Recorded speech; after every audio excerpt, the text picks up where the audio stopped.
Welcome back, everybody, to another edition, the Jagged Edge, a loaded Jagged Edge, mind you. Boy, we got a lot to talk about. Yeah, it's starting today, and it's loaded until next week, and I'm pretty sure we're going to be drunk by next Sunday. Yeah. this is Ian here along with Chris, and we are packing our bags. Not literally, we're not traveling. No, not yet. For E3.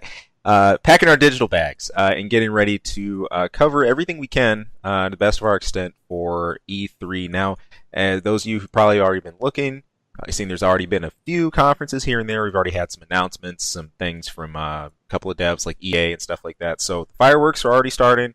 A lot of the major conferences, of course, have not happened yet. There is plenty on the plate for the coming week. And all of this, and we haven't even gotten to movies yet. And everything else actually, and I didn't relate the two, but I think that's why they came out with all this crap this week, because they know it's not even going to be on anyone's radar next week. I'm pretty sure that I sound kind of silly saying it, but I mean it. I think that's why we get all these trailers this week, because next week is just a no-go.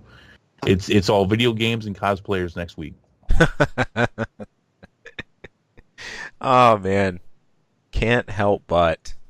Speaking of which, we were talking about doing a collection. I was going to say retrospective, but that's a really bad term for that. A collection of the inevitable cosplays we're going to see at E3, expecting there to be a ton of them. Especially, I'm wondering if E3's public policy is changing anything. They're still running off a bit of the model they did last year by opening things to for public passes instead of just press passes and all that stuff. So you're going to have a bit more mingle from civilians, if you want to say, but still.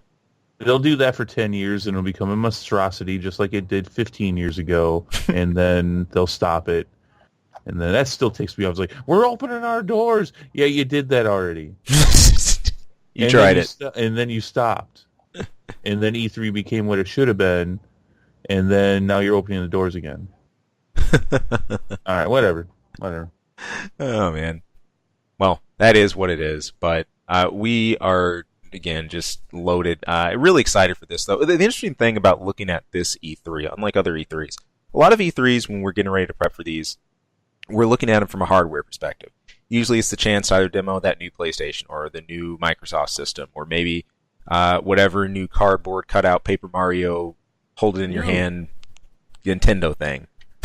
You can think dude, how are you even overlooking the biggest hardware announcement of all time? My bad. You caught me on that. Let it be known that from this day forth, I should never overlook the new Atari that's hitting. Yeah, that's hitting like a fart after Mexican food. That is what a piece of shit.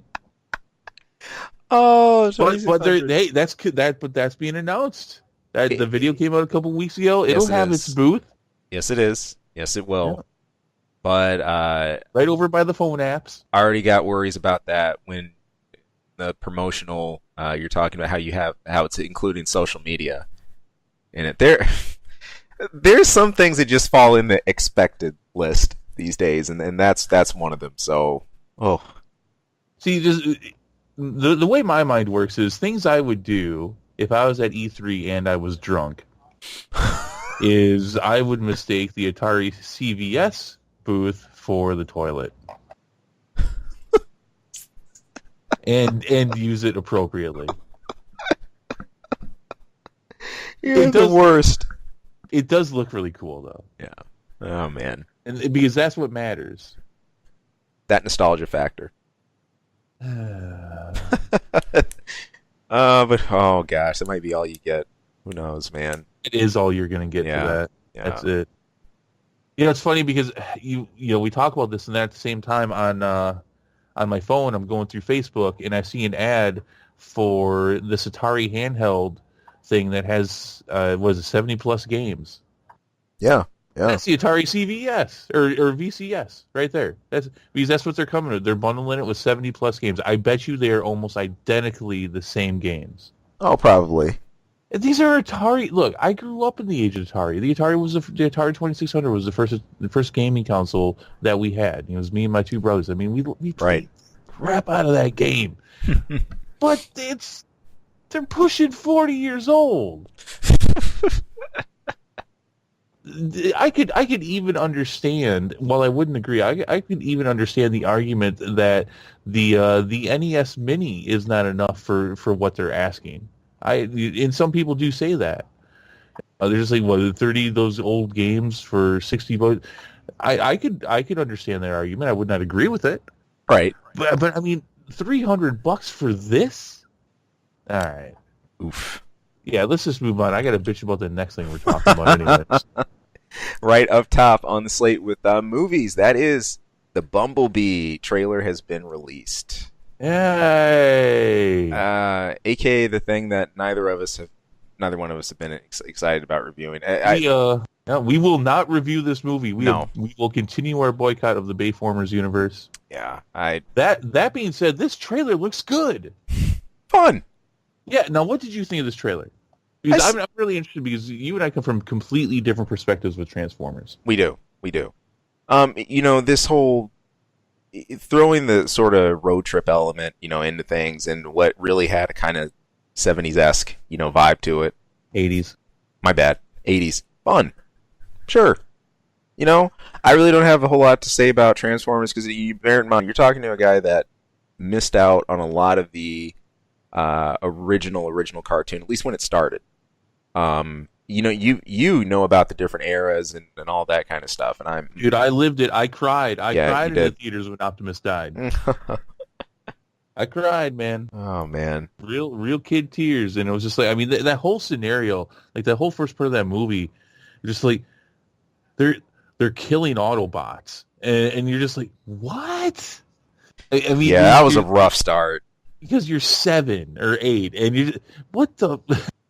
Like when as awesome as it, because as a kid too, you're also appreciating how awesome it is. Like there's finality to this fight, and when Megatron's looking down and just shoots Ironhide's head off, and you're just, oh wow, yeah, brutal, rough.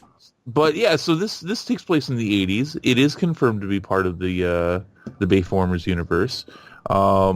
It was very cool to see these realistic Transformers. You see 2 of them. You see Bumblebee and Starscream. Actually, right. Not only just they look a lot like the original G1 forms. Starscream even kind of transforms like the original Starscream. Yeah. Form. You're 10 years too late. You're 10 years too late. The Bayformers universe has already been announced to be canceled. Yeah. I'm sure they're hoping that maybe there could possibly be some revival of this. We are going to see more Transformers than just this in this movie. Peter Cullen is assigned to do voice acting, which means you are going to at least hear and probably see Optimus Prime in some capacity. They're going to see some more Autobots and Decepticons. Nice. Which is nice. And, did you notice? There's not a single explosion in this trailer. I did. And you noticed that, and I think that was intentional too.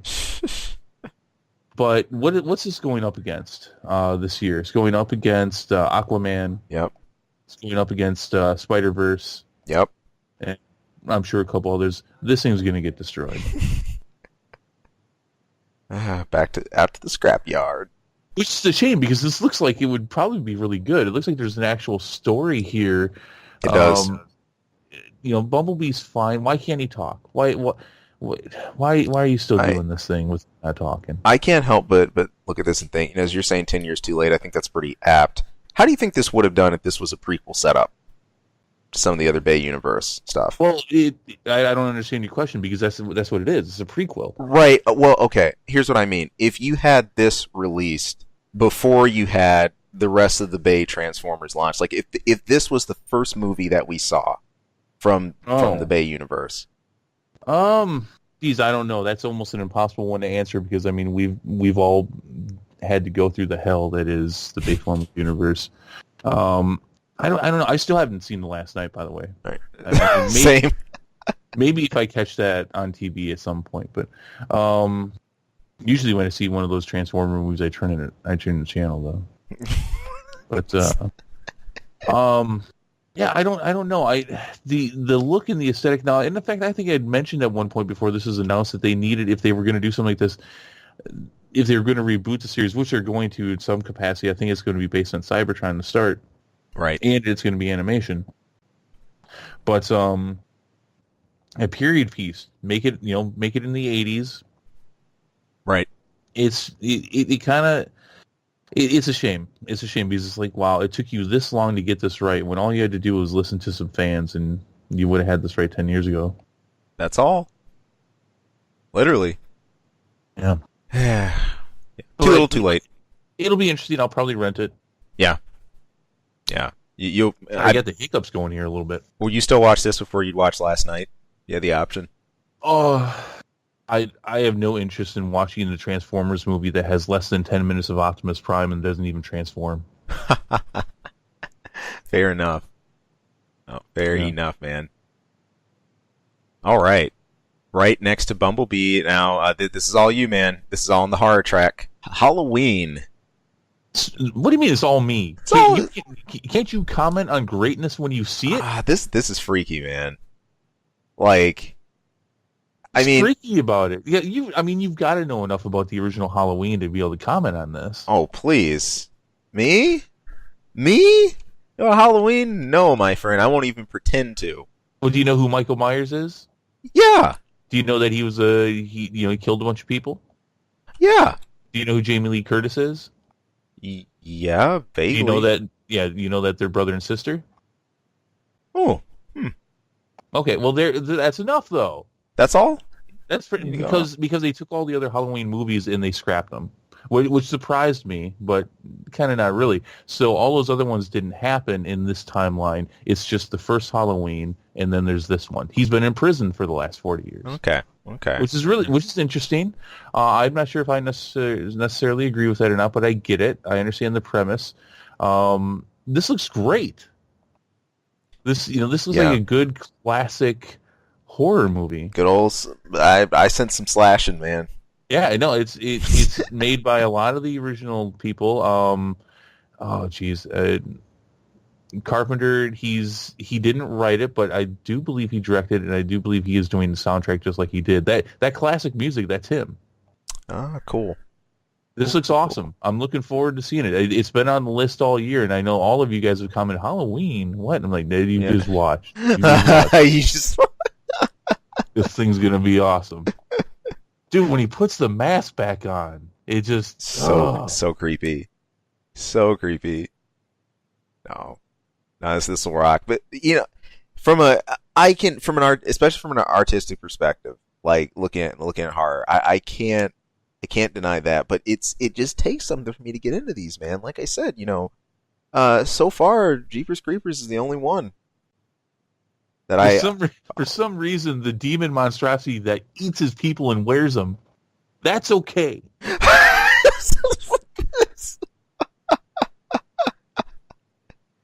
I'll watch that all day. Oh man, I never said it's okay. It's just something about that one makes me follow it more than a traditional slasher. I don't. But right. This should be dope. Yeah. Regardless. All right. On the fun side, How to Train Your Dragon 3. Yeah. Trailer release. Now this was my first knowledge of this whatsoever. Yeah, I saw it this week. I didn't even know they were making it. Because they've done so much. They've obviously had two other movies. They've done the holiday specials. I was going to say Halloween, but they've done holiday specials. It's even had a TV show.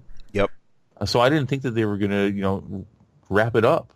But here you go. Yeah, this looks great. I love the How to Train Your Dragon. It does. I love this stuff.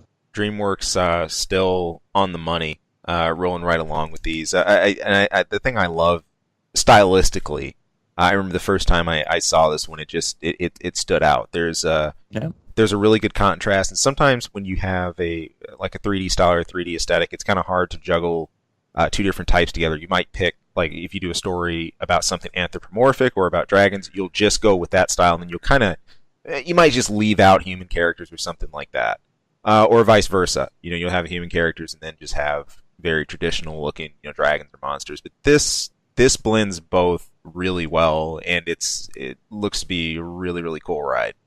Yeah, well, there's the one shot in the trailer there where he's got the beard and he's in the armor and Toothless is behind him, and it's like, wow, there's some serious evolution here on these characters. It's kind of unfortunate you don't see him in the beard past that, though. You only see the one shot. Yeah. Because that's part of what's really cool about this is that if you've seen all the other stuff, is that there's growth. Yeah. There's not a lot. It's animation, so there's not a lot. But they're not ignoring the fact that years have gone by, right? And they play along with that, and it's pretty cool. It really brings this obviously cartoony world a little bit more to the ground.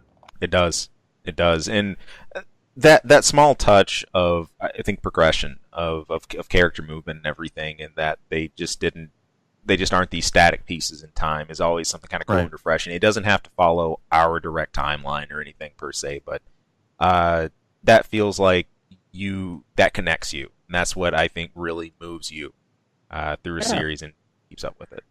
Yeah, I don't get super excited about Atlanta Animations because I don't know, they just as much as I love animation, they just don't hit me right. But this one's hit me right. I think March next year. Yeah. This will be one worth seeing. Definitely worth checking out. And I promise I'm not veering all the way over into gaming. But see, you just hit on something key. See, this is why the Kingdom Hearts crowd is so rabid. Why they love this?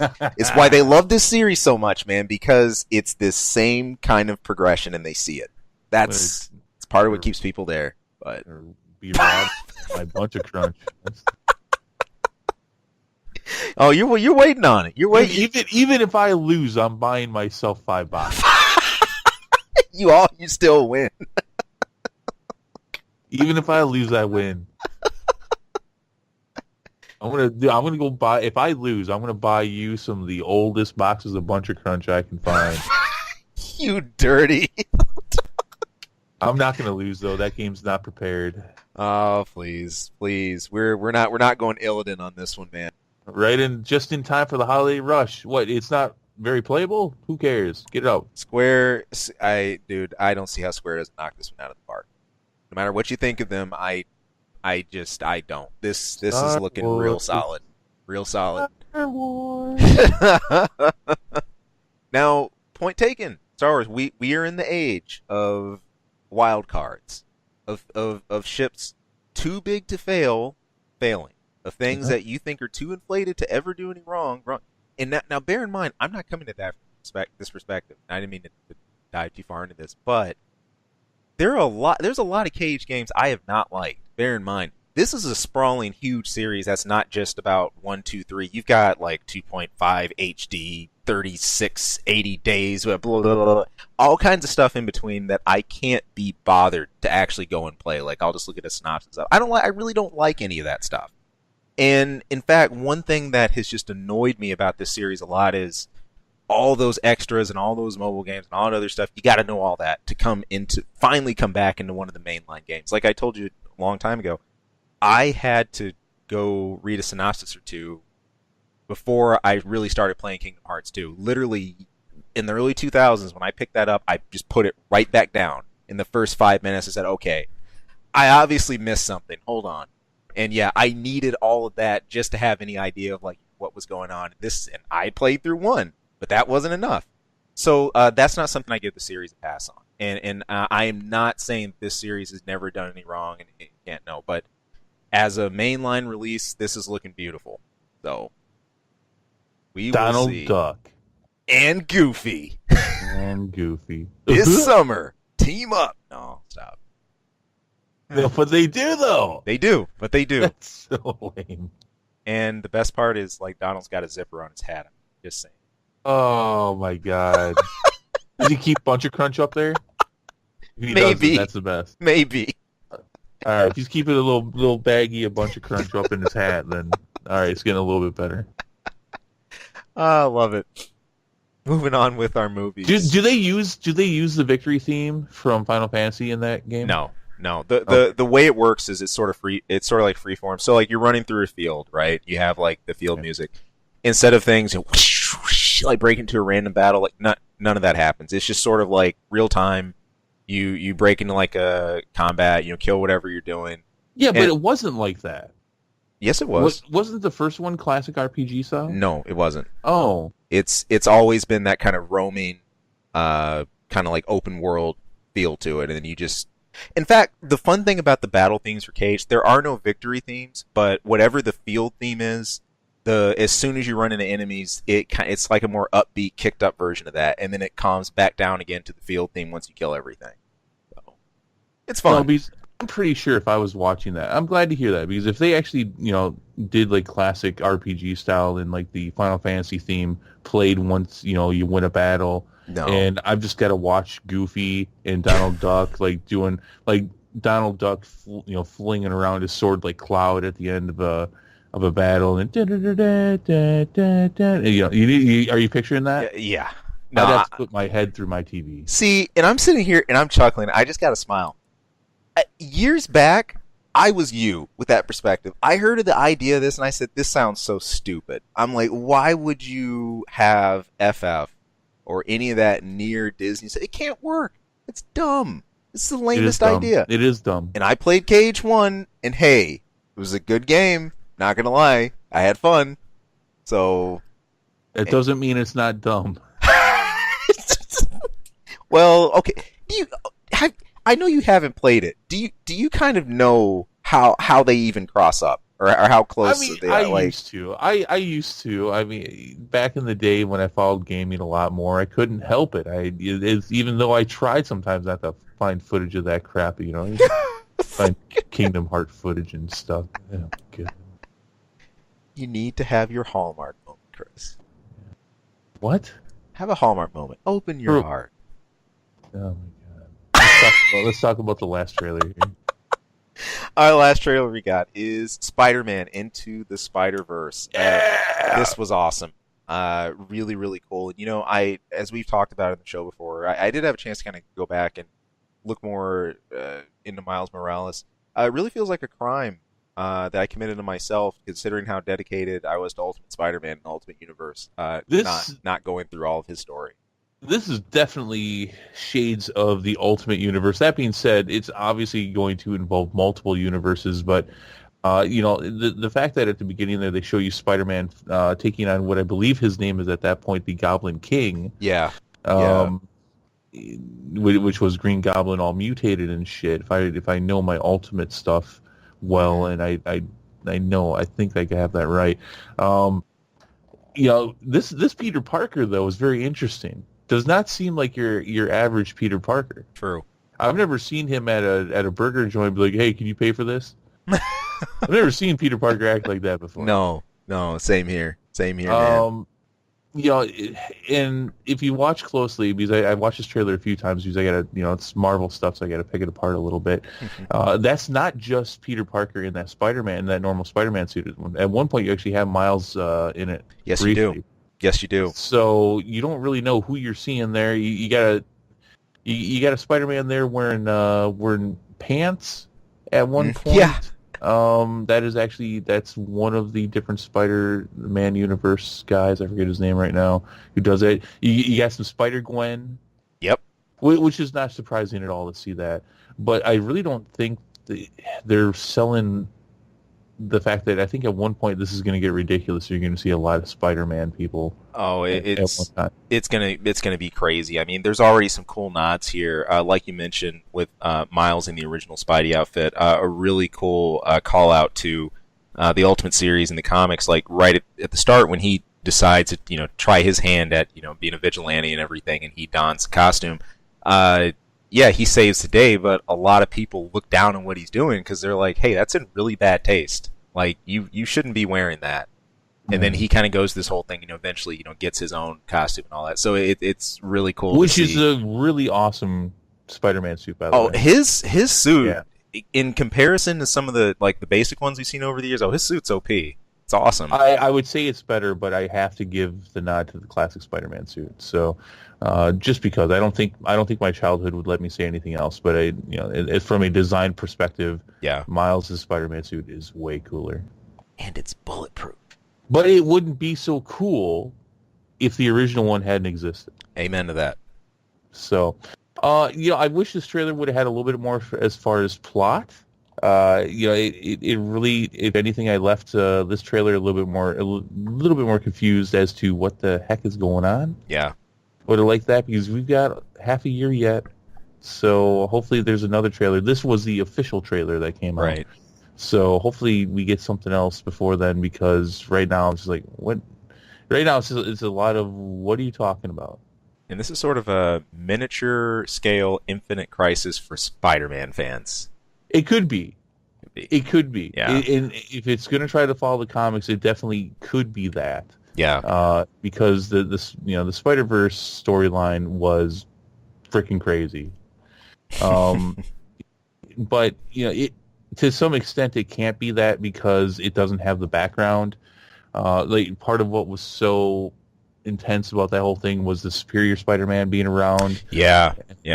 I don't think that they could do that at all. I guess they could, but without all that backstory, a lot of people would be like, "What?" So we just confuse them. It's like, and what are you gonna do? Take 10 minutes to explain? Oh, that's actually Doc Ock. That's Spider-Man. That's Peter Parker, but Doc Octopus is in his brain controlling him. But Spider-Man's standing right there. He is. But this Superior Spider-Man is actually, he came out of the different time. It was drawn. You understand? It's yeah. I hear you, man. So yeah, and that's fine if they don't do all that. They again, they probably shouldn't, because then they'd have to explain all that stuff. But just I would like a little bit more of an understanding as to what's going on in this movie at this point. Right. No, which would be cool. I mean, we still got time to catch up and see more about it. But hey, as a Spidey nut, I'm off the wall about this one, man. It's awesome. Yeah, can't wait. His dad's kind of a jerk. Yeah, he is. But he's like a funder. He's like, I'm being the dad jerk. Oh man, tell me that stuff. My dad used to do stuff like that. I was just about to say, I get the feeling you got some personal experience with that. Yep, that's what I'm hearing. Yeah. Oh yeah, when I used to live on a farm. You had a farm, and on several occasions, I was told this. I never saw it myself, but on several occasions, as I was waiting for the bus, he would moon me, and and I never saw it myself, but the kids on the bus saw it. What? Yeah. You come by it honest, Chris. That's great. So those are the family moments for the scrapbook. Oh yeah, definitely for the scrapbook. Here's the football team. Here's my dad mooning me. Yeah. Yeah. All right. Cool. That's okay. Good stuff. All right. That's right now. It's our movie list, and not even close to some of the other stuff. Of course, that we're going to be reviewing this month. I mean, we got Incredibles on the horizon, looking killer. Man, plenty of other great stuff. But you guys will be hearing all about that. I do want to look at a couple other important movie pieces of news you mentioned, though, especially this one you had about Jared Leto. The Jared Leto Joker is getting his own movie. Everybody's favorite Joker. The Hollywood Reporter, that's where the story was from. Confirmation this week that Warner Brothers and Jared Leto are in the early development of a Joker standalone, in which Leto would again star as the Joker. And now this goes right alongside, there's another Joker standalone movie that's being developed, but that has nothing to do with the wounded DCEU. You remember how we talked about this, I think, I don't know, a long time, 6+ months ago, and how this could get confusing for people? Yep. Here it is. So Jared Leto is actually, he's going to be producing this as well. So he's putting his own stuff behind it. I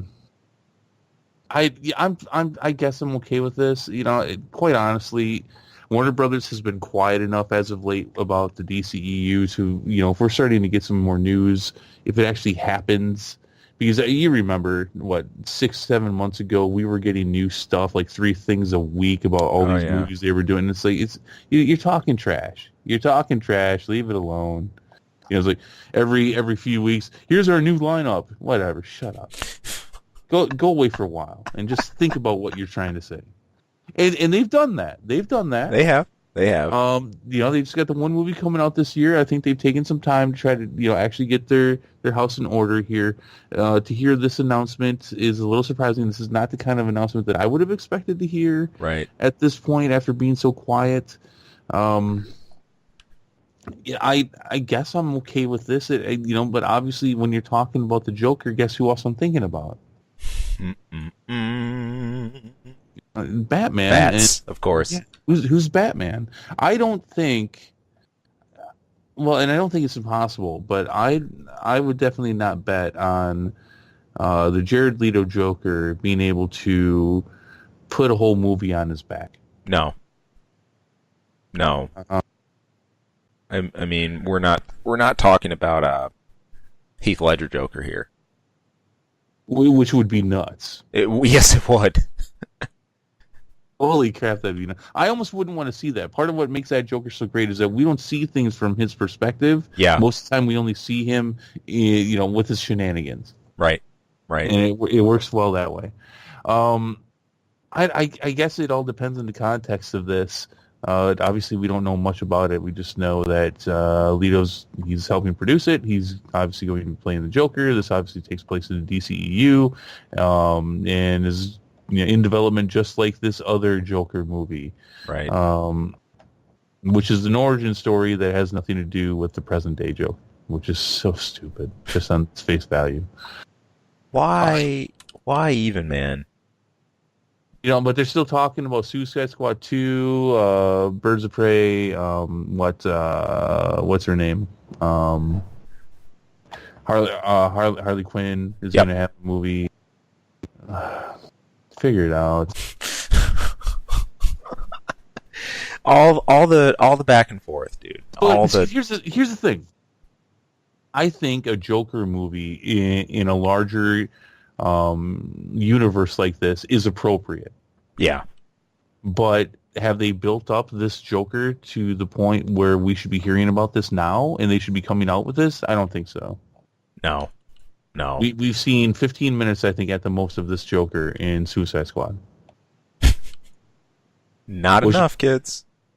So I'm not on board, but the interesting phenomenon we have about hero films these days is it's not just action that you just spam at your audiences and instantly expect a blockbuster. Part of what makes this stuff so beloved is all the building you have that goes into it. And on the one hand, you'd want to say, well, that's already been done. I mean, you got the comics, you got the prehistory, but not necessarily. Part of what makes this stuff so cool is the reimagining of it for the big screen. And for seeing how this would play out in a live action, of course, you're going to have things that are similar, but they won't all completely match what you remember from the comics. And just seeing how Marvel has been able to successfully do that, I mean, sure, that's not Marvel limited if done correctly, if done right. But I think they've laid so much groundwork for how to prepare this stuff to make it awesome, to give it an awesome deliverable for audiences. That's by all means something I think everybody should take a note or two from. So, there again, and this could be years out. So, there's not. I'm not too worried about it, but just the fact that we're hearing about this now, because I mean, what the DCEU needs to do if they're not resetting is they need to lay down groundwork again. You need some foundation again. Because they're not, and clearly with Justice League, just the fact that it's Superman and it's Batman and it's a comic book movie, that's not going to be enough. No, that's not enough, and that's not going to do it. All right, but this could be years down the road yet. Still could. Yeah, I mean, and they're a good 2-3 movies of solid world building and solid movies away from being back to give it a go. Yep. But right now it's like, I don't know. Looking kind of shady there. Yeah. Oh man. But It's kind of funny how all the good faith that was built up with Wonder Woman's just gone. right. There was some real momentum that was happening there. A real build, but I almost fear that, man, a lot of that's kind of dissipated. It sucks too. It sucks too because there's a lot of good to say about Wonder Woman. Yeah.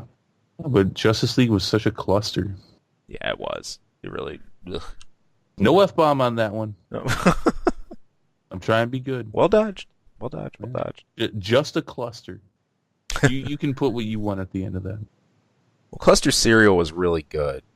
Was there such a thing as cluster cereal? There was. I'm going to look this up. You should. I'm going to look at it while I go into the next thing.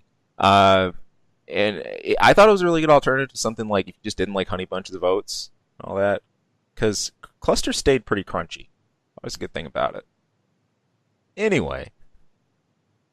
Jamie Foxx is going to be playing Spawn in an upcoming film. Yes. Will be Al Simmons / Spawn. This is going to be a reboot movie. And here's the coolest part: directed by creator Todd McFarlane himself.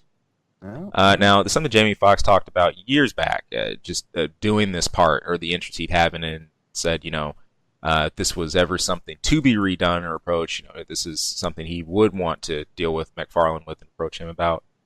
Blumhouse is going to be financing and producing this film, and looks like it's slated for a trilogy. That it's going to skip the origin story itself, so see where it goes. No release date or anything like that yet, but Jamie Foxx stepping back in. The last time I remember Jamie Foxx in the superhero arena was Garfield's Spider-Man, Sony Spider-Man. Sorry. He played my God, that's right. He played Electro. That was Electro. Yep. Oh my God, that was horrible. That was the thing. Yeah. Thanks for bringing that up in my brain. I had forgotten all about that. Just your daily aneurysm. That I can help you out. Oh, gosh. Hey, I'm good with this. Jamie Foxx is awesome. Yes, he is. I can see him playing Al Simmons / Spawn. What I'm more worried about is that this is being produced and financed by Blumhouse. Not that that's bad, but as a comic book movie that will require the kind of CG and in money, frankly, that a Spawn movie needs. Now, some of what I'm reading, it says, again, they're going to skip the origin story. A lot of this is that you're not going to see Spawn as much as it's going to be atmospheric, which makes sense for Spawn. Spawn, just the fact that he's in an area is very atmospheric. I get what they're saying with that. But if you go too far in that direction, you're not going to appease the fans.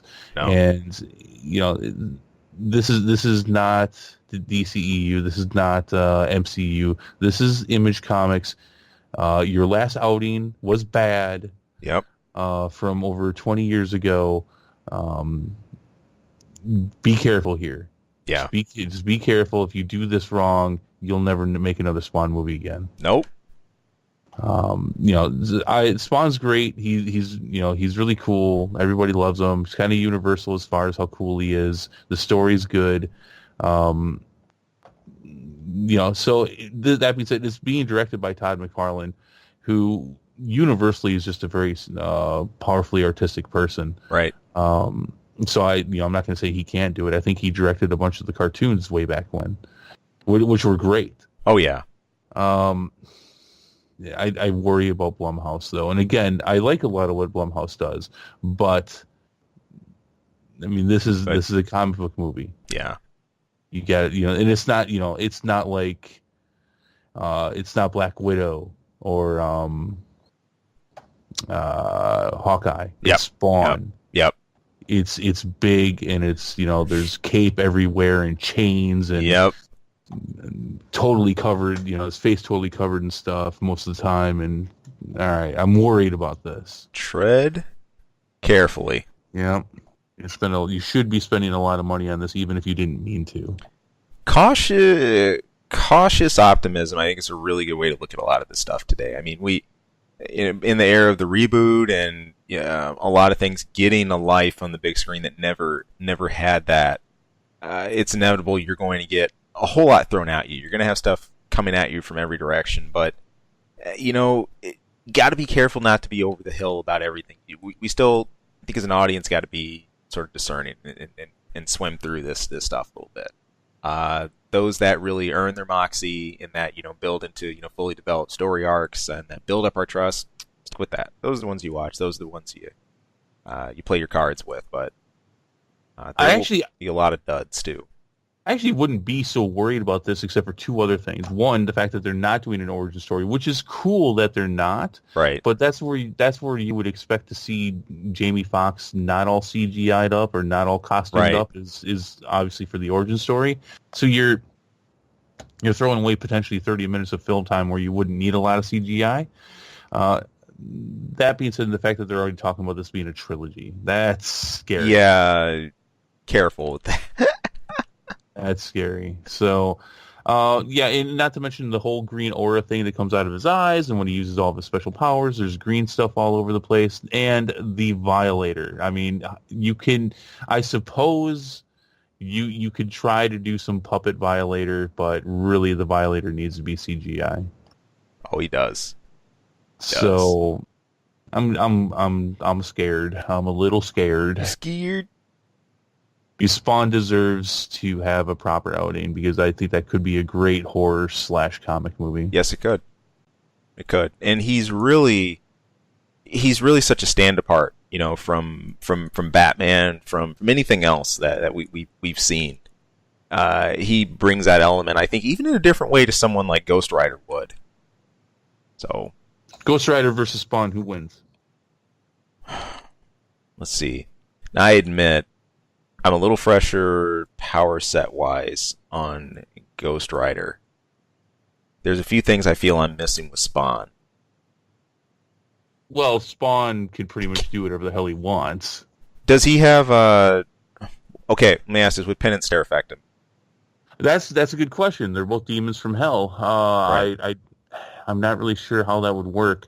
I think he's immune to the stare. I think a lot of it hinges on that. I think if he could affect... Well, if Ghost Rider could take out Galactus with that. Yeah, exactly. Yeah, I think these two demons from hell fight for eternity because neither one of them can really die. Yeah. Well, no, that's not true. Spawn does have an infinite amount of power. Right. That in fact, I remember that from the initial comic run is that for a very long time you have they're showing you this hourglass thing and it's running lower and lower and lower. Nobody understands why. It's because as he continues to use his powers, he's running out of energy. And they touch on that at some point. I was not reading that comic at that point, but that's what it was. So he does have an infinite amount of power. Ghost Rider just keeps fucking going. Yeah. Oh man, I dropped it. God. I'm seriously trying not to swear anymore. At least not to drop an F-bomb. I'm not going to say it, try to swear, but there it went. Just slid right out. we gotta work versus Spawn. That's where it comes up. That's what we gotta work on some conditioning. You start talking about demons from hell fighting each other, and I guess it just makes sense an F-bomb came out. See, that kind of gritty topic, man. See, now that's the thing. Is if you hadn't been so averse to Kingdom Hearts, if we were still talking about Donald Duck and Goofy, maybe this wouldn't have happened. But no. Since I did throw an F-bomb, Donald fucking Duck, whatever. Whatever, get your Donald Duck out of here. Oh man, him in there and just watch him get slaughtered as Spawn and go accidentally kill him and just rip him to shreds. Chains flying all over, fire.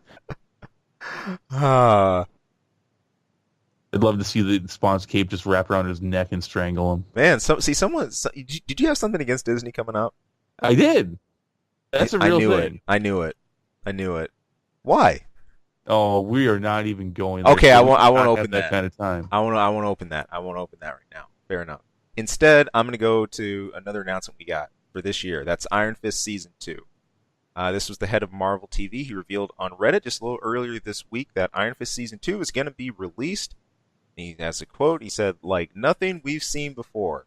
I don't know. I'm kind of looking shifty-eyed at that. This came out from a question on whether we would see Danny Rand in the classic Iron Fist costume or not.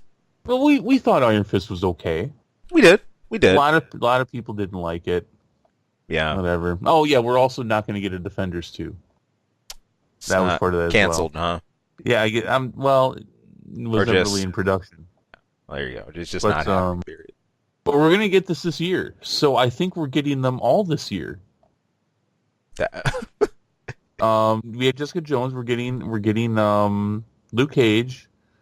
Daredevil Season 3, I think they said that was coming out this year, right? They did announce it. They did a quick little announcement that they were definitely doing Season 3, but yeah, I guess I'll have to look that up. So what do you think? Iron Fist Season 2? Man, this is one that we said, yeah, it works. That was all right. Iron Fist was more hampered by its start. One of the biggest complaints about this series was its portrayal as, the rich kid, returning, getting the all the keys he needed right up front. That magically becomes the great martial arts master he should be. A lot of people, the Danny Rand we have portrayed in this version just did not mesh with them. That being said, looking for Season 2 here, I really come at it pretty neutral. I can't say I'm particularly excited for it. Iron Fist is one of the ones that I can really say I'm honestly fine with that if that was a one-off series. And I would honestly be fine as what we just saw on Netflix from before, and just leaving it there. I'm cool with that. I can't say that I'm jumping at the chance to do a Season 2 review or whatever. So yeah, I would be fine with that if he was popping into Luke Cage's show. Yeah. Or maybe just give them both a show. As I mean, a Luke Cage and Iron Fist show. Right. Like they do with the comic. There you go. That ain't going to happen. Yeah, Season 3 of Daredevil is supposed to be out this year, so I guess we would get all of them this year except for the new Punisher.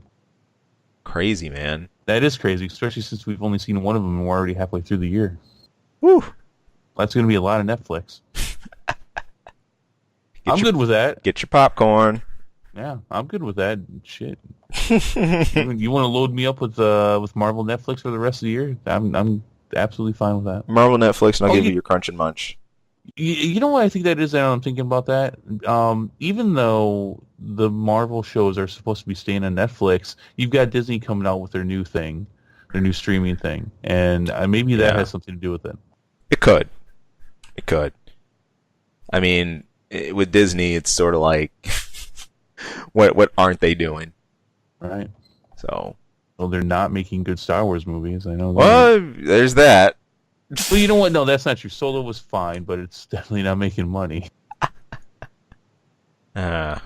You suck. I knew you were going to slip that in somewhere. Oh, no, I'm going to leave it. I got to leave it because no, we're not going to talk about all that. Yeah, that'll set you off. But no, don't, because we're gonna jump away from that and looking at gaming.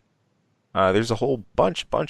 We talked about this at the start of the show with the stuff we're looking at and expecting for E3, but there's a couple of other pretty important tidbits here to mention. So right at the top of the list is Days Gone. That's going to have a February 2019 release date. We just got a new trailer for that too. Again, this is one that you've kept me clued in on. And I know after I saw this trailer when I was watching this before we started, I just took a little bit of a look at some of the gameplay, what that's looking like.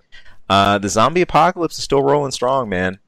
Yeah. At least in games. At least in games. It's not doing so great on the TV front, but we're not going to talk about that. Right. I talk about that once a week with Jason. You can catch our Walking Dead reviews every Sunday, Monday. There you go. But real quick for that, you're right. You're about right at the end of that, aren't you? The mid-season finale is tomorrow. Okay, there you go. Yeah. So you want to catch up, tune in. Now's your time to do it. Go. Yeah. But for what we're looking at here with Days Gone, I mean, for you, what was the What do you think is going to set this one apart from Last of Us outside of story? I don't. Well, outside of story is I don't think there's a situation where you got the guy watching over the child. Right. That right there. I think it's going to be more. It's an open world game, although it's supposed to be very story driven. It looks like it starts out with two guys, and I'm pretty sure a lot of the plot is going to be that one of them gets killed. Right. So that being said, I mean, my introduction to Days Gone was that trailer I showed you a while ago, where he ends up running away from all the zombies, and he goes up the barn and around, and that was crazy. Yeah, so I'm looking forward to this. I hope that, as TV shows are winding down in popularity, that the zombie genre will move on to video games right now, as far as another media in which for fans to just delve into. There you go. You got the Telltale game series, which is wrapping up. You've still got the Walking Dead comic, which is better than the show anyways. But these, you've got this game, you've got, was it I think it's Killzone, The Walking Dead, or you get another Walking Dead game coming out. What's the one that was just released too? You remember? I mean, you've got it hasn't been released, but I know you got the whole Death Stranding thing. Oh, I can't call that zombie. I can't call that zombie yet. Never mind. I don't see in any way what that has to do with zombies, but yeah, there's another zombie game that just recently came out as well. Fortnite. Just like you said, it's going strong. Yeah. Look at Fortnite. You managed to leverage it into multiplayer as well. So. Fortnite. See, scoff. I hear that scoff. No, it's Fortnite. It is what it is. It's a big man on campus right now. Yeah. I suspect that will end in the next 6 months, but it'll still go huge. Yeah. We're having a lot of fun with it, but people move on. Yeah, they do. So, speaking of moving on, this is something we're not moving on from yet. I don't think we're going to see anything about this for years. There's just a little interesting entry here on Blizzard's career page. If you go check that out, that's careers.blizzard.com. You'll notice there's two openings. One is for a dungeon artist, and another is for an environment artist for an unannounced Diablo project. Of course, that has set off a lot of people out there in the Diablo community saying, "Oh my gosh, Diablo 4, Diablo 4." Who knows what this is going to be? And this, if I were you, look, hey, take it for someone who is trying. Well, I can't say trying. Who gave up overdosing on FF7 remake hype and stuff like that. Just stop now. Look, wait till this stuff actually materializes before you start following it. Don't pay much attention to that. But just know it's floating. It's too far off for an expansion, isn't it? Well, it was Blizzard. You got to take the rules and you got to put them aside. You really do with Blizzard, and I don't know. That would be my assessment is that, well, they're looking for just two people or one person to do it. I believe it's one each. Let me verify that for you real quick, though. So they're only looking for a couple people, and if it's to that point where they're in the design phase, you're looking at this probably being at least a year out, if not more. For a Diablo project, I don't know. This could be anything, really. But normally I would lean away from an expansion to Diablo 3 just because that game came out, 6 years ago? Yeah, I doubt. Their last major content patch, they just gave away a new class. Yeah, I'm not really feeling an expansion at this point. I wonder. I mean, Blizzard has a way of, even if it's just Easter eggs, like small unlockables or stuff like that, or like a weird like pet minion or something, they have a way of taking their suite within itself, where that's WoW and StarCraft and everything else. So who knows? For all we know, it could just be maybe some weird expansion of, I don't know, some kind of weird side play from like Heroes of the Storm or whatever else. But I don't know, man. Could be for an adaptation for your phone. Sure could. By all means, that's one thing we have not seen, anything Diablo mobile related. That still has to be touched on, which is shoot a strong chance in that. But as far as appetite for it, though, do I personally think that an audience would eat up D4 if that was announced? Yeah, I do.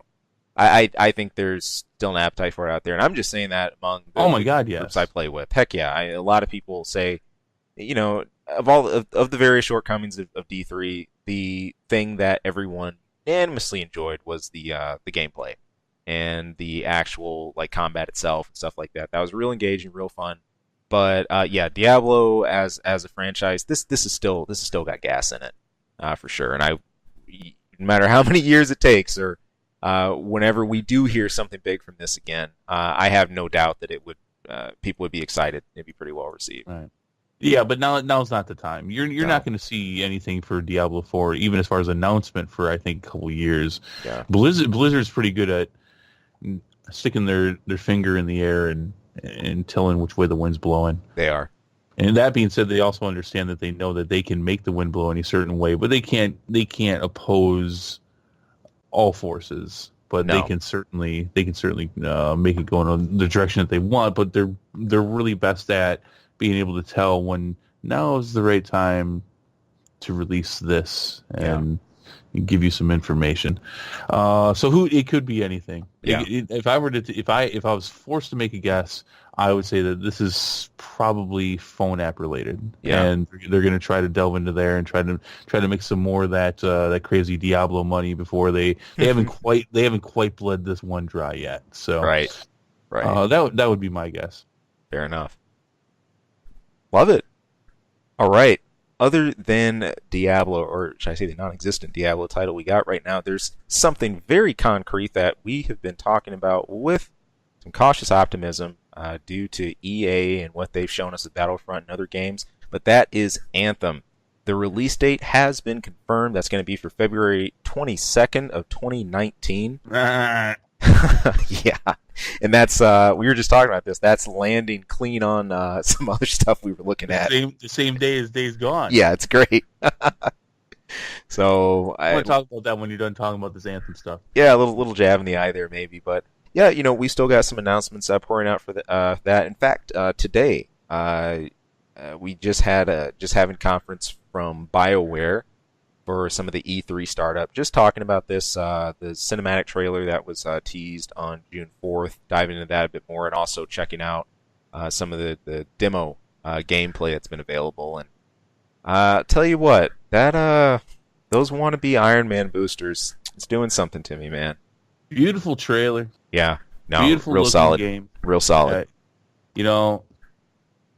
Okay, first of all, I would like to know, and I doubt we'll ever find out for sure, I would like to know who struck first on this release date thing. Yeah. I would tend to lean towards PlayStation and Sony being the asshole on this one. and the rumblings on Anthem's release date were like, oh, all right, well, let's just drop Days Gone on that same day. Because it really is a poke in the eye. Yeah. And as much as Anthem's got the hype, Days Gone has been, they've been talking about that since before Anthem was even announced. Oh yeah. People knew that it existed. People have been wanting this game for a really long time. Again, you look at the difference here between console players and such. They both drop on the same day. Who do you think gets more sales? Oh man, I think it's not. You got to remember that the PC plays a role in this too. True. Wait, are they both fully multi-platform? That's the little part I overlooked in Days Gone. No, Days Gone is PlayStation exclusive. Okay, that's the little thing I did overlook. Hands down, just because of market, I'm going to say Anthem. Really? Yeah. I wouldn't say hands down. I'm still kind of on the fence on it. In fact, up until I remembered that anything that releases on the Xbox releases on the PC as well. You throw that in there, I say Anthem.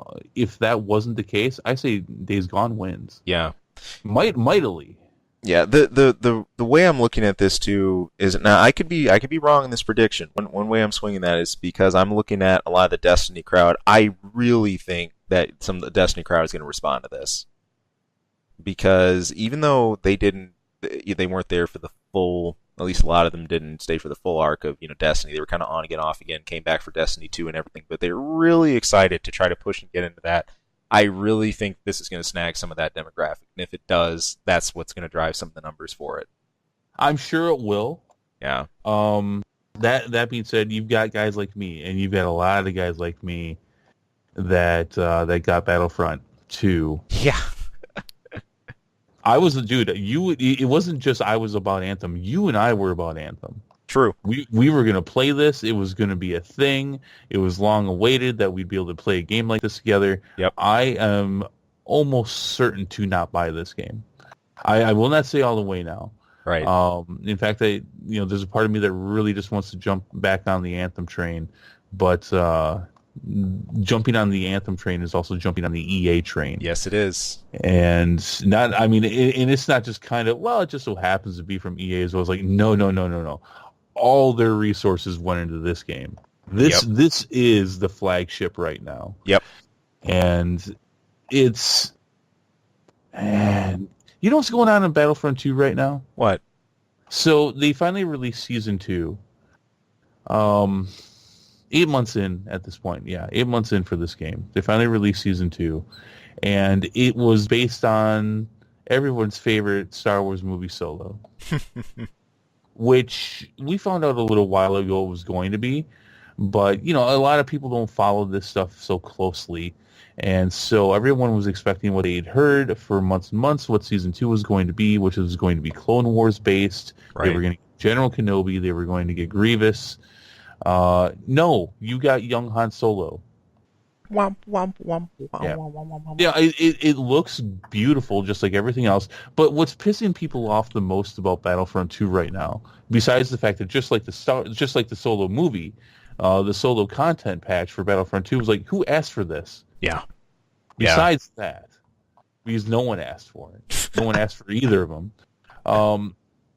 You know how we and everyone else is like, oh, hey, look at EA's fixing all this microtransaction stuff with Solo, or now Solo Battlefront 2. Right. They took it out. It's all aesthetic stuff now. Yeah, but you know what the cause and effect of that is? Okay, now I get the word. They're not going to be supporting the game like they said they were going to. So that's I know. Yeah.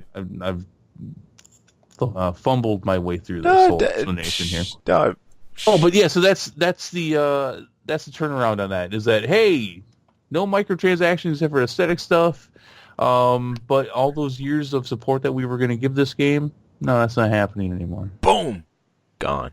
That's EA. Dude, you want to know how much that's I saw brutal. This game for now? That is brutal. You want to know how much I saw this game for right now? Right now, this game is selling for $18. Wow. It's on sale right now for $18. Yeah, PlayStation's got a whole bunch of sales going right now, but in particular, Battlefront 2 going for $18. That's just... And the crazy part is looking at a game like that people were prepared for that to be that flagship Star Wars game that they played for years to come. They were told that they can depend on that, too. Yep. That's all right. So I'm not getting on the Anthem train quite yet. Fair. That's fair. Just with company practice alone and to pull the plug and support like that, that's worse than what Marvel v. Capcom got. And I apologize for everyone for me fumbling my way through that whole thing. I know I sounded horrible. Please. In fact, there's even an edit in there that you guys don't know exists. Until I just said that. Now they know. Yeah, Anthem looked great. I'm burned. Yeah. I'm not there anymore. Now, had Battlefront 2 been awesome, then oh my god, dude, I would already have like an Anthem hat, an Anthem T-shirt, an Anthem poster. I would have gotten one of the betas of the action figures. Oh. And I'd be that guy. I'd have a little Anthem flag that I'm swinging around. But since it wasn't, since Battlefront 2 left a permanent scar on the gaming industry. That it did. I'm not wearing my hat or my shirt. Did you, would you say that Scar was driven at warp speed through, like, the fan base or not? Oh, that's funny. Yeah, I don't know, man. I think We're not even done with all the effects on that. Just because this isn't huge in gaming right now doesn't mean that there isn't still bills being looked at through Congress as far as dealing with microtransactions and whether or not it's gambling. Yep. That shit's still churning through. Yes, it is. Yes, it is. And worth, with some of the practices we've seen, I think that is very much worth looking at. So, right on the money. Or maybe not. All right. See what I did there? Also up on the gaming slate, we're going into fighting games. That is with a surprise announcement here. This is coming a little bit ahead of a lot of E3 conferences. Tecmo just out of nowhere said, hey, here you guys go, Dead or Alive. This is a thing again. Look, the only reason we saw this already is because, and I don't mean this harshly, because I'm going to get harsh on this in a moment. Yeah. It's the only reason, it would be the only way you would even hear about this is if they did it a pre or post E3 announcement. Yeah. Yeah, it would have been drowned out. So you had me watch this. And this is as basic bitch of a fighting game as I've seen in years. Oh, man. And this is one of the ones that I've never had really extensive commentary on. I never got into the DOA series. And I think it's really important to look at the camps here. You know, I never knew the DOA fan base to necessarily, you know, come out right, defend this off the bat. In fact, I don't even know the DOA fan base well because I don't know the Virtua Fighter fan base too well. And I want to associate those two together, not just from fan bases, but looking at the characters. Now, what you got? I was going to say, can I give you a little bit of hint of the DOA fan base? Yeah, hit it. A lot of them are perverted. There you go. And I'm talking about the hardcore fans that don't play anything else but this. Yeah.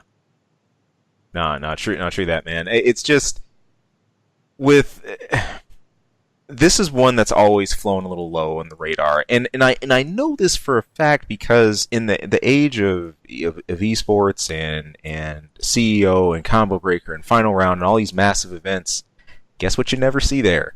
This is one of them. Right.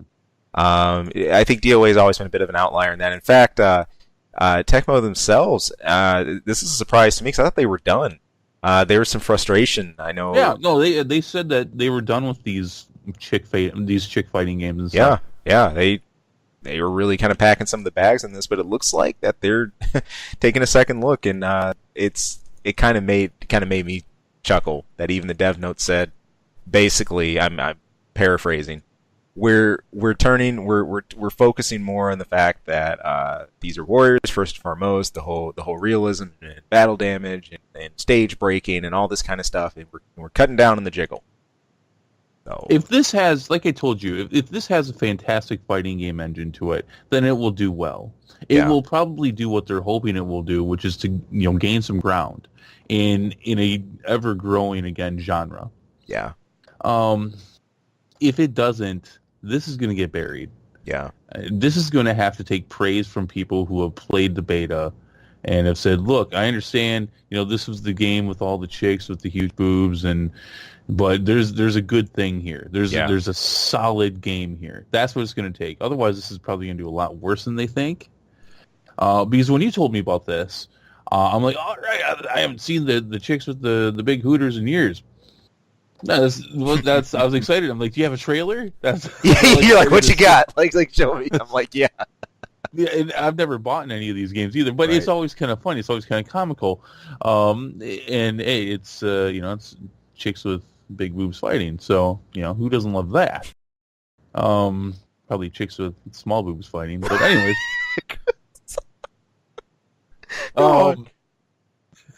I said it. I'm not taking that back. No. You rock that all day. That's there. That's right there. That's gonna hang out. It's sitting right there. But no, yeah. And I guess what I'm saying is go with what you got. Yeah. Go with what you got. When Mortal Kombat reinvented itself, that's exactly what they did. And, I mean, in their 3D versions of the games, the chicks were ridiculously proportioned as Yeah, well. yeah, And they had Super Jiggly going in some of them. And with MK9, they stuck with it. With MK10, they went with a lot more of a realistic look. Not completely, right, but they definitely toned it down a bit. But with MK9, they changed the scope a bit. It introduced a dynamic story mode that had not been seen in gaming. The closest of which was Soul Calibur was done in a completely different way. right. MK changed their direction. They changed gaming in a lot of ways with that. So they were able to do that, and they toned it down and went to a more realistic form of aesthetics. DOA has no backing for that. Yeah, And in a genre right now where your gimmick matters, to not have that gimmick and to come out of the gate with a completely different gimmick, that's scary. You're going to have to back that up.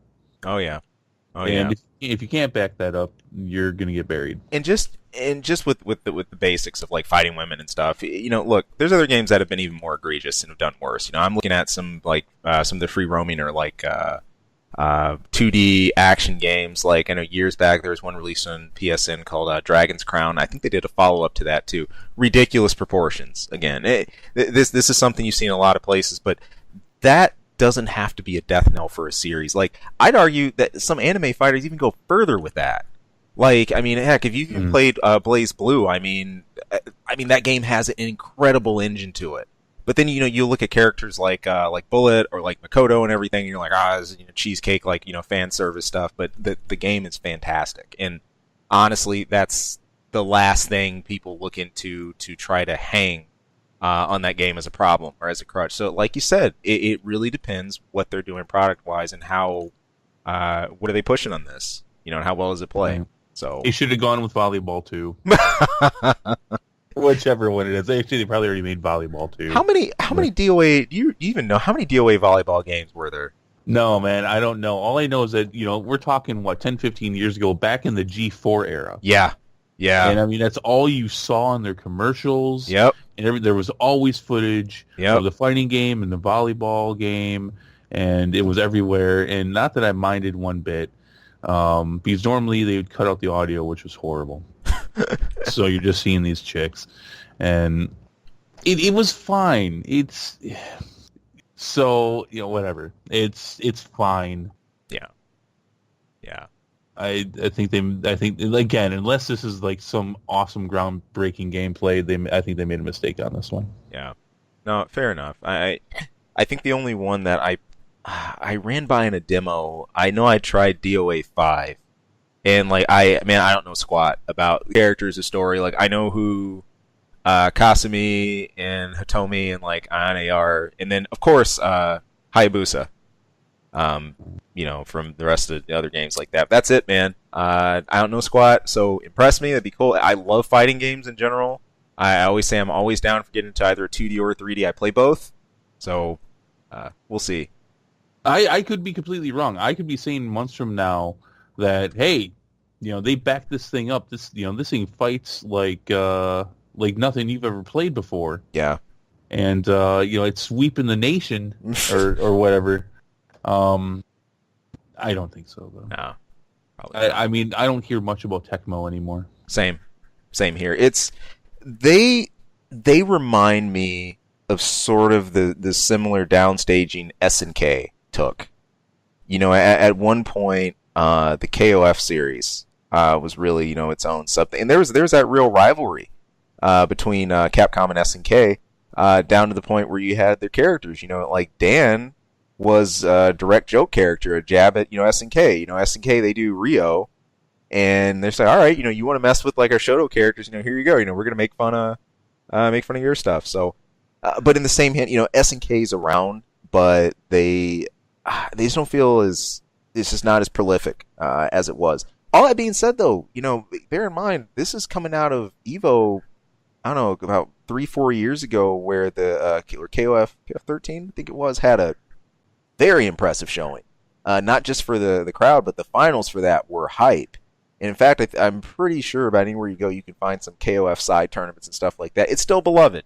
People like it, but at the end of the day, point is, Dead or Alive doesn't quite have even that same popularity. So this is going to be an uphill battle. Last but not least, I want to talk a little bit about something that's not a fighting game, something that has nothing to do with the zombie apocalypse. This has to do with I'm going to call this an RPG/ARPG. I think RPG, because even the website itself labels this as an RPG. This is from the studio that brought you Skullgirls, indie creator, designer Mike Z and his team from Lab Zero. They are getting ready to release Indivisible. Now, this is slated for 2019. We don't have a direct date or anything for it yet, but it's some beautiful looking 2.5D gameplay. This raised over $2 million through an Indiegogo campaign, way more than what they needed to get this thing off the ground. This is a group that is very active in the fighting game community. They came out to Combo Breaker to support Skullgirls, and were showing their mobile apps for their upcoming stuff. And this is a group that has a moxie to do it. I'm just excited because I know this is from a group and a designer that really care about games. Mike Z was someone I followed during BlazBlue. He was a really hardcore Iron Tiger player, and huge into fighters himself, so much so that he designed an amazing one from ground up. Skullgirls is a booming success. I just watched it played in the grand finals at a major fighting game tournament. So this is a solid team. They really got their bones right when it comes to 2D, and this looks cool. Do I have time for more RPGs lately? I can't say I do, but looks real solid. This is one that again snuck up on me. I've not been keeping my eye on this one too much, but we still got at least over half a year until the release, so I guess I got time to. But I'm excited about this. I really am. This is the second big outing for this group. Skullgirls and their expansions to that have been real big, and I hope this is real big for them too. So what do they get to do with all that extra money? Oh, where does I had to that wade go? through all of that just to ask that question. Like, what do you get to do if you raise more money than you? I mean, do you just get to go eat out? Go out to eat a lot, or No, I think you'd probably piss off a lot of fans like that. Now I can't speak for the team because I'm not looking at exactly how they have stuff set up, but I do know most of these campaigns like that, what they do and what they turn around and do are like additional promotions or things that either within game or around the game that they expand, build up the release more, actually put into extra projects surrounding it and support. It is all meant to go in the project. I think anytime if you see this stuff getting pocketed or just randomly, you're going to lose your following probably almost instantly. Oh. So. All right. Well, so I'm watching this. This isn't exactly my cup of tea. I mean, there's definitely the aesthetics are really nice. Yeah, for sure. It looks like it plays pretty tight. Yeah. There's also something about the animation that's really kind of off-putting to me. Mm-hmm. Which is fair. I mean, did you notice that as well? Yeah, a little. And I don't know if it's their style. I think the best way I can describe it, what I've seen about the Lab Zero design style, it has some of these little simplified elements to it, but there's always this kind of this chalky element to what they do, and it fit fine in Skullgirls because everything was like that. But now you've got this contrasted against some very different landscapes, really pushing the whole partial 3D angles and stuff, and I think that creates it. What immediately came to my mind when I saw this, I was thinking of that same jolt when I first looked at Mega Man X8. You had the 2D style gameplay, but it was kind of jarring.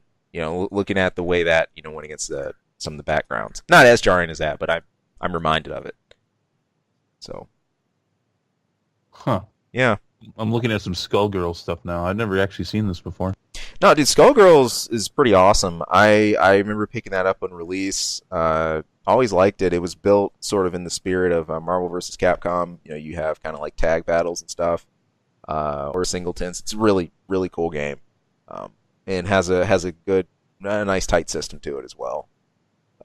Great soundtrack, mind you, too. And I want to say there is some inspiration here from MVC. One of the weirdest choices for a soundtrack in fighting games I've ever heard is Marvel vs. Capcom 2. But it became famous just because of how awkward that was. You had this very jazzy, funky, crazy soundtrack. People loved it.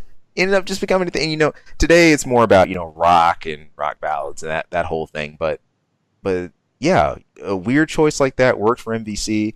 It fit better in Skullgirls with some of the jazzy style themes they had just because of the world and the characters and everything like that. But yeah, from as far as from a homebrew fighting game from the ground up, that's the best I've seen in years. That wasn't out of a like major studio or anything. They killed it.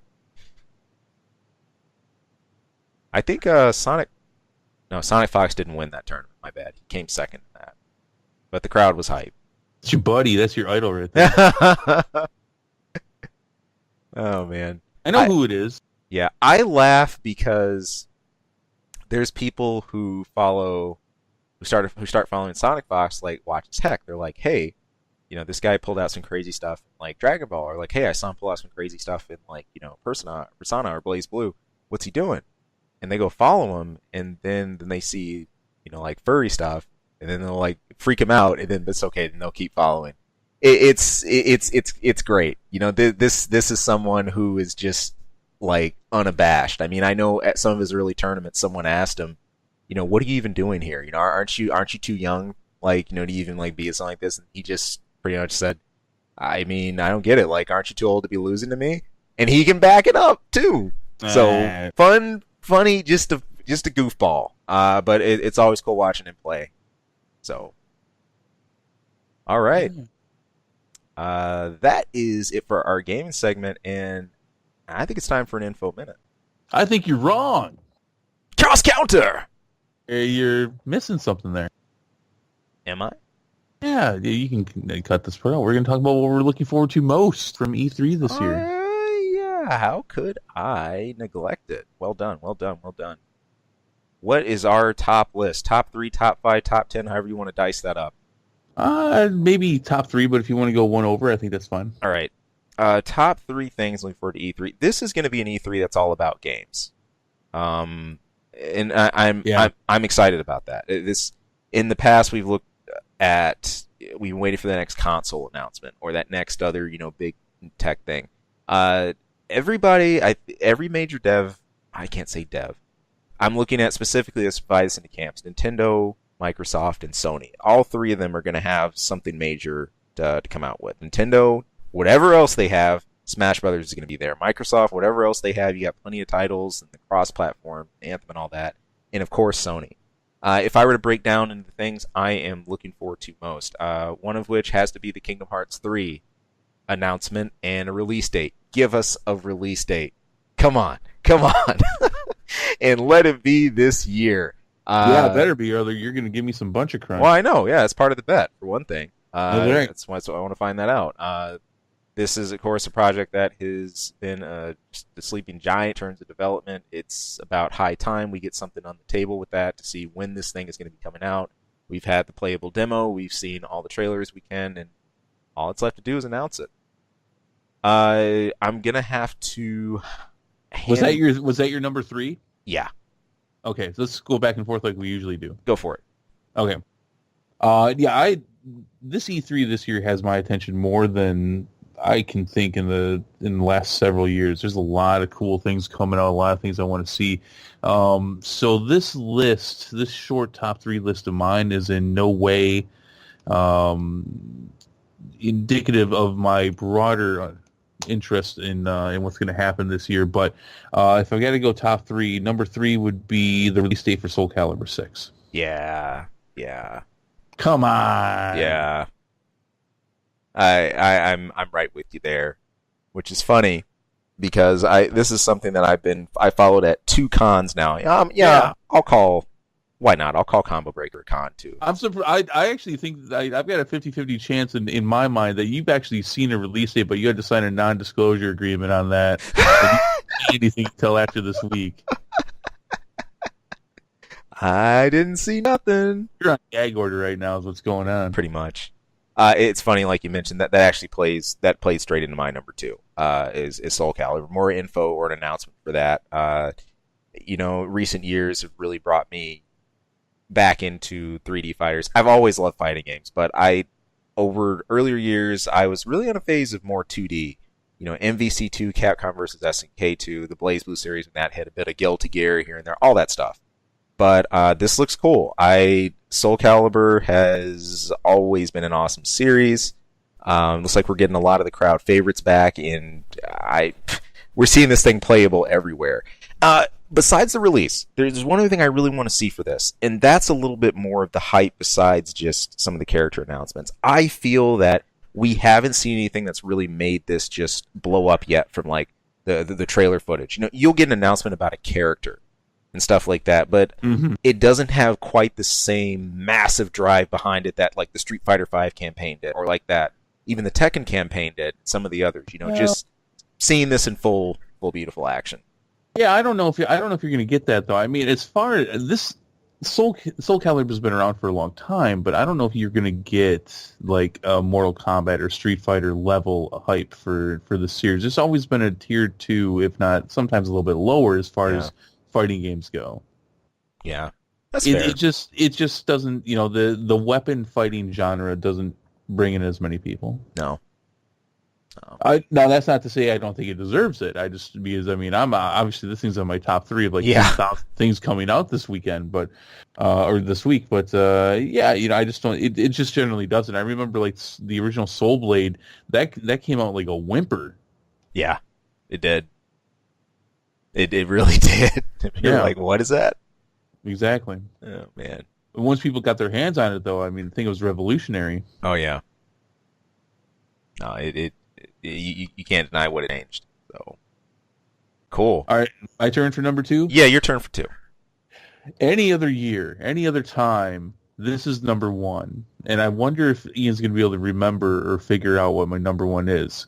Because there is one thing that does top it, and that's the announcement for Mortal Kombat 11. MK. Number 2. Yeah. Any other time, any other time. I'm shocked. Number 1 without an issue, but it is number 2 because I'm actually anticipating something else even more. And but come on, Boone, you dirty MFer, you king troll bastard. Quit dragging us out here. Oh man, do tell me about it. I was dying to see this live at Combo Breaker, and there's still people holding out saying, well, maybe, look, we got like there's 3 things. There's E3, there's CEO, and then there's Evo. Like, it's like, Ed, come on, one of those, you got to do it. Most people are banking on E3 on this week being it's got to be E3. It has to, man. That'd be messed up. No, it's got to be. That's number 2 for me, though. Mortal Kombat 11. Let's see it. Let's do it. Quit screwing with me. Now, my number 1, and this may well be both of our number 1s. I'm not sure. We'll see. But I got to preface this a bit. I went from this is something a type of genre or gameplay that I went from not following at all to just caring nothing about to immensely enjoying, and something that I really care about the story for. I'm shocked to be saying this, that this is above even a fighting game. This is above Kingdom Hearts. Kingdom Hearts deserves to be 3 at this point. I've waited too long for that. My number 1, what I would love to hear more info on, as far as footage, whatever else, but more importantly, release, Last of Us 2. That's right. That's number 1. That is it. I think it. This is a game. I want story. I want gameplay. I want a trailer. Putting it all together. I gotta put this in perspective, man. I mean, look, being a fan of the original KH series, look, FF7 remake. Notice I didn't put FF7 anywhere in this at all. I mean, I am a little surprised by that. All that. I'm gonna wait. I'm really gonna wait on that, because I'm like, I learned my lesson. You're like ready to punch a baby over this. I'm not pinning anything till I see it. As far as I'm concerned, man. This will make 3 years. 3 years since the announcement. There it is. I'm gonna leave it at that. Anyway, before I go on my rant, they gave us just enough of a tease, and I thought this Last of Us trailer was masterfully done to leave us wanting more. Some big questions about this world, how it's changed, what's happening here, what's going on with Ellie and the rest of fanatics. I don't know what else to call this, but ever since seeing the first footage of this, I have been in wanting. Seeing for where this is all going to go, announcements and everything else, and I think they've done so very well. And I enjoyed The Last of Us immensely, and it was really cool playing it for the first time, playing the remastered version. So You're welcome. thank you, Chris. Well, it was like the better part. It was pretty much a whole year I rode your ass about that. Yes, did you play it yet? Did you play it yet? No. Did you play it yet? No. You're gonna want to play this one to the point where you're like, dude, if you keep asking me, you're just ticking me off. I make not want to play it. Like, I will play it. I'm like, get off my bumper, and then like I look at it and I'm like, let's see what this is about. Let's put this in, and boy, was I blown away. You did start it. I did. And then you did start it for a while. Like, I can't doing this. I'm like, oh, what are you doing? You got to play it. No, that yeah, you as one gamer to another, you did me a favor. That game, so not much more I could do for you from one gamer from the other, except for you telling me you had never played The Last of Us and me giving you a copy. So yeah, not this is Naughty Dog's year if they do it right. It is, and probably next year too, because it probably won't come out until the second half of 2019. Probably not. It's probably going to be third, fourth quarter 2019, which is fine. Take your time. What you came up with was beautiful. Was a masterpiece. It was. It sits up there with Final Fantasy VII and a handful of other games that have ever come out that could sit on that high on the shelf. You know, it reminds me, FF7, I believe this past year, got inducted into some kind of hall, a hall or Hall of Fame or museum of games that helped change the industry. This is one, if it has not already been done, has not already done so in other countries or had another induction somewhere else, it deserves it down the road. And I think we're going to see that at some point. So, yeah. I mean, it's so good that people talk about a movie adaptation of The Last of Us and say, we don't want them to screw up the story. Don't even try. Just don't. We would rather not even see any kind of movie adaptation at all. Just because you're gonna screw it up. Man. So yes, number 2, just do it. And it's the year for them to do it as far as, where we are in the cycle of the marketing and the hype for this. This is when, give us the full Thanksgiving Day spread. Yep. And then, you've got us salivating for the whole year, and then in between this and next year, you give us a release date, you give us some more footage, blah, blah, blah, and then at the next E3, it's all polished and ready to go, and then you just make us wait. Good stuff. And this is, to me, this is how reveal should be, as far as the pacing. I understand there's some titles that you release that it's difficult to do that. For example, with FF7, I mean, the world knows that story. So there's not a whole lot you can mask with that besides the way you retell it or maybe stylistically, how you do things. But that's the best part about Last of Us. They got a lot of aces up their sleeve that we're just not seeing yet. And I'm loving every second of it. So, reveal's done right. Can I make an honorable mention? Yeah. Just more Spider-Man stuff. Right? That's number 4. I want to see this. I want this in my hands already. This looks so fun. So fun. Yeah. It's like, I remember when Batman Arkham Asylum came out, and I kept saying, man, if Spidey can get this treatment at some point, I'll be a happy fella. And then they heard me. And then this happened. Well, so, it's supposed to happen. Keyword. Supposed to happen. We will see. Yeah, I'm counting. Who's making that one again? This is. I was about to say Naughty Dog, but that's not the case. No, it's not obviously. Naughty Dog. I think it's the same people that make Ratchet and Clank. Could be. Look it up. Let me see. Hold on. I'm just gonna go find it. Just take a second. Insomniac. It is. Okay, yeah, I've seen people make Ratchet and Clank. Yep. Right, cool. So that's, they're great. They're awesome. All right. September 7th. No. December 4th. Oh, you're right. You got pushed back. That's right. Bastards. That's right. Gosh, it's like, we just want to polish it up just a little bit more. Just a little more. We already know it's awesome. That's all right. It'll be awesome with more polish. It will. Nice and squeaky clean. And with that, I'm diving into an info minute.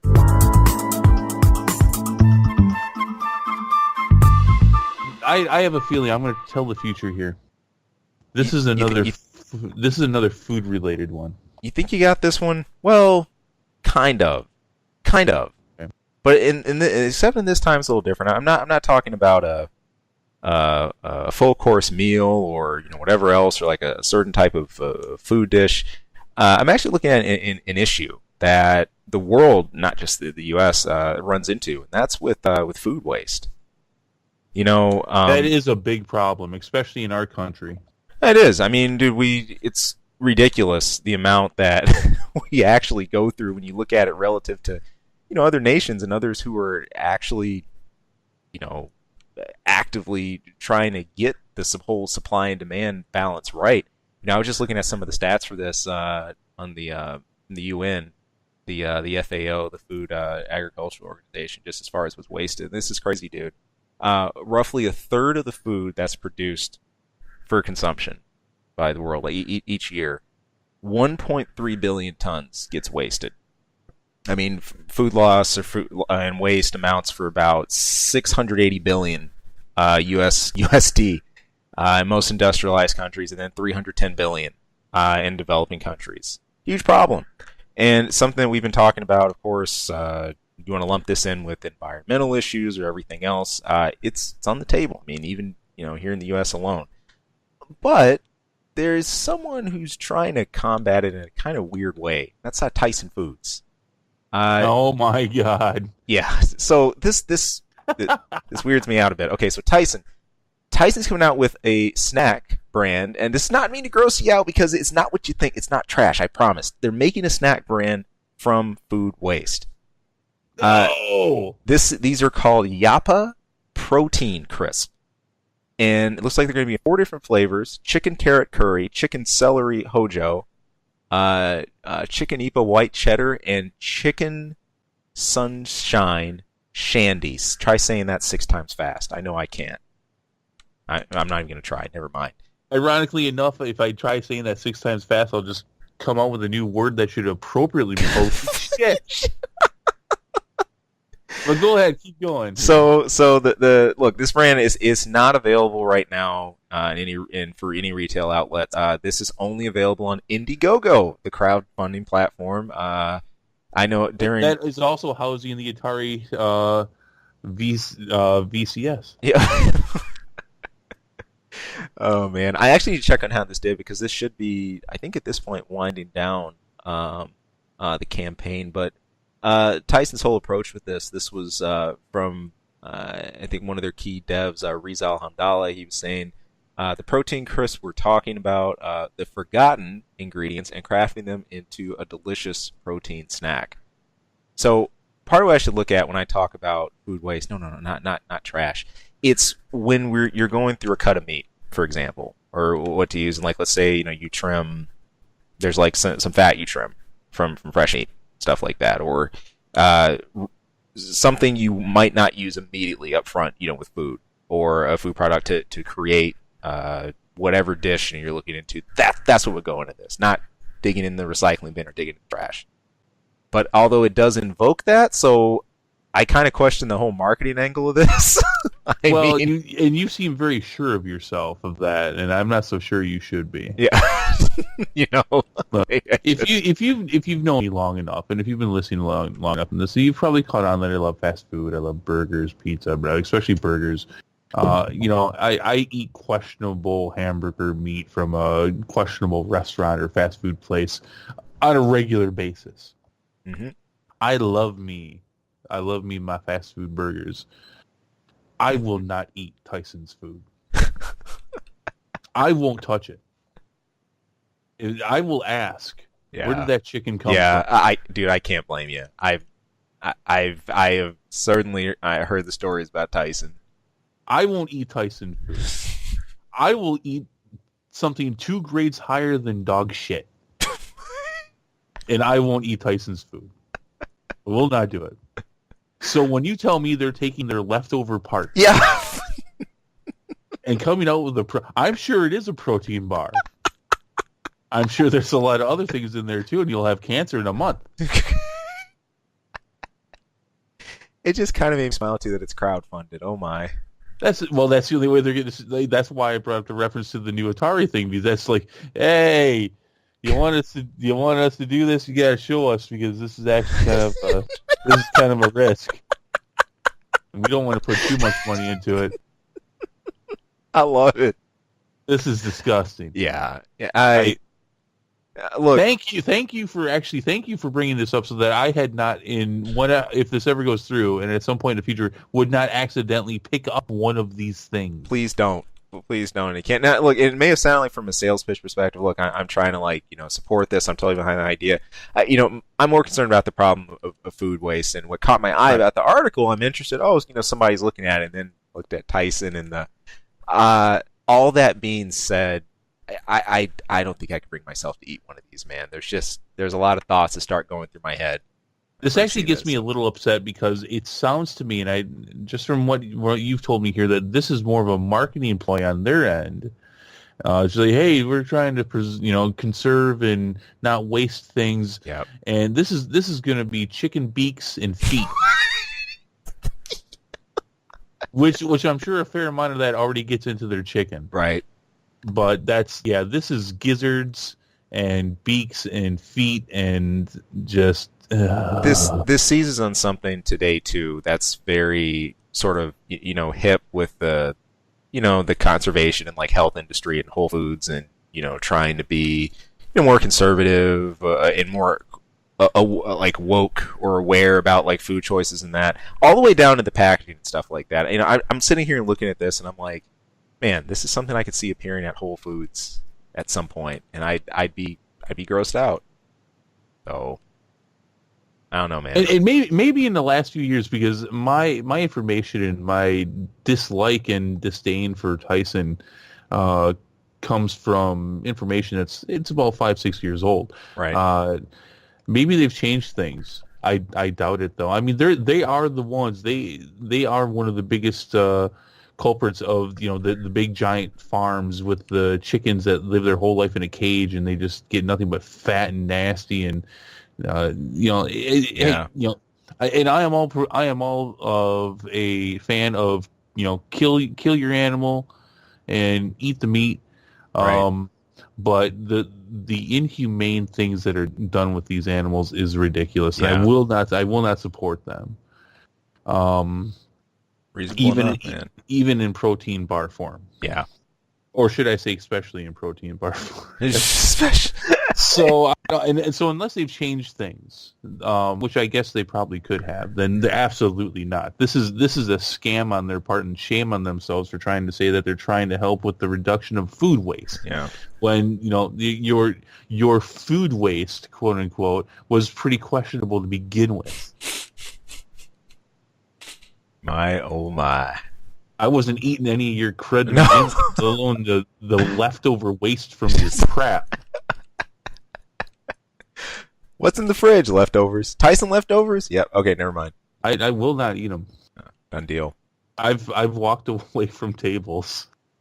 I really have. You probably wouldn't eat their green eggs and ham either. Yeah. Nope.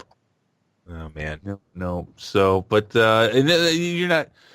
I understand that there's a different story that you were talking about here, but as soon as you said Tyson food, I'm like, yeah. I know what this is. Oh, lordy. This is shenanigans. Mulligan. This is EA trying to package Battlefield 2 into something else. That's what this is. It's in the game. Yeah. Oh, lordy. We'll see. We'll find out soon enough. Oh, we will. So, all right. Good deal. That is going to do it for this edition of Jagged Edge. Thank you all for listening. Of course, like we were saying, stay tuned. We will have E3 info all of this coming week. Somehow we're going to try to fit Incredibles And the rest of our reviews into that, I know Legion is about to wrap up and end, and everything else. The Walking Dead's going into its mid-season. Yeah, this is going to be a beefy week, but it should be fun, and with your help, it's going to be even more awesome. So thank you all again. You take it easy. Have a great weekend or great weekday wherever you're at. Have a good one. Hey people, thank you for tuning into this episode and taking a listen.